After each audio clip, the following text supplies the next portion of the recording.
Hi everyone! This was the kind of pasta poor Sicilian families could make from almost nothing. No meat, no delicacies, just the garden and the pantry.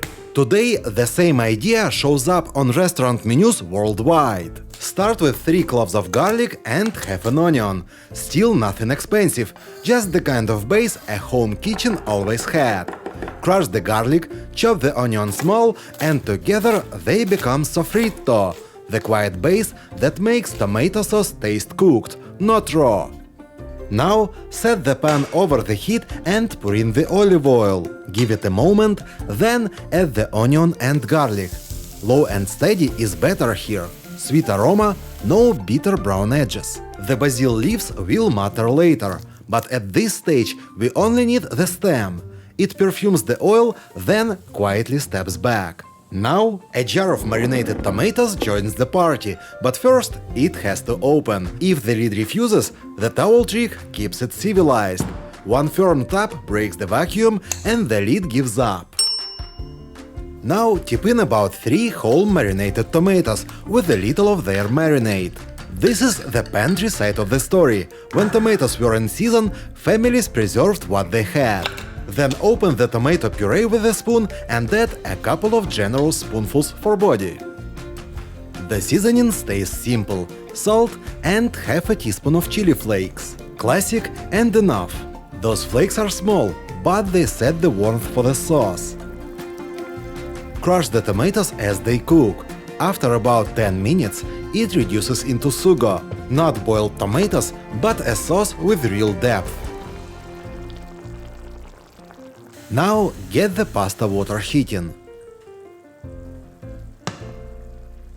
While it comes up, pass the sauce through a sieve. It's a fussy restaurant-style move, but this is where the humble tomato base starts feeling polished. Press it through with a silicone spatula or a spoon. It takes a minute, but the payoff is a sauce that turns smooth and clean.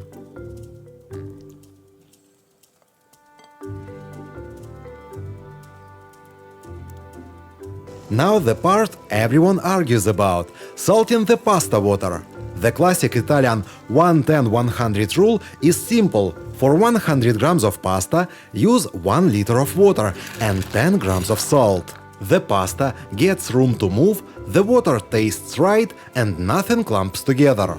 Now comes the ingredient that explains the whole dish – eggplant. In Sicily, it was garden food. Ordinary, abundant, and perfect for turning something simple into something rich. Cut it into sticks so it browns well but still feels meaty. Now salt it and give it 10 to 15 minutes. It loses some moisture so it browns instead of turning into an oil sponge. Then heat the pan and fry it in olive oil for about 10 minutes, until the edges turn golden. This is where a cheap vegetable starts tasting expensive. And now a small twist: honey and vinegar. Stir them together, add the glaze to the eggplant and toss until every piece is coated. It only needs about 30 seconds in the hot pan. Once it turns glossy and clinks, it's done. Now back to the pasta. I like mine al dente, with a little bite, but cook it the way you enjoy it. Move it into the hot pan and pour in the smooth tomato sauce. This is the moment simple ingredients stop looking humble. For the cheese, mix 50 grams of grated parmesan with hot pasta water until it turns creamy. This is why cooks call that starchy water liquid gold.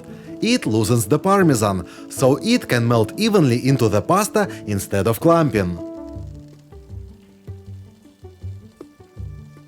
Now add a final splash of olive oil. Optional, but I like it here. It gives gloss and drowns the tomato. Toss until the pasta is coated in one smooth, glossy sauce. We are almost there. Once the pasta is on the plate, bring the eggplant back on top, where it belongs. It stays visible, browned, and separate from the sauce. Finish with the basil leaves. Fresh aroma after all that heat. Only now can we call it by name – pasta alla Norma. The story says it was named after the opera Norma, because it tasted like a masterpiece. And after tasting it, I understand the $40 plate. Poor ingredients, serious restaurant flavor. Don't miss what's next. Hit subscribe and turn on the bell. Thanks for watching. See you next time.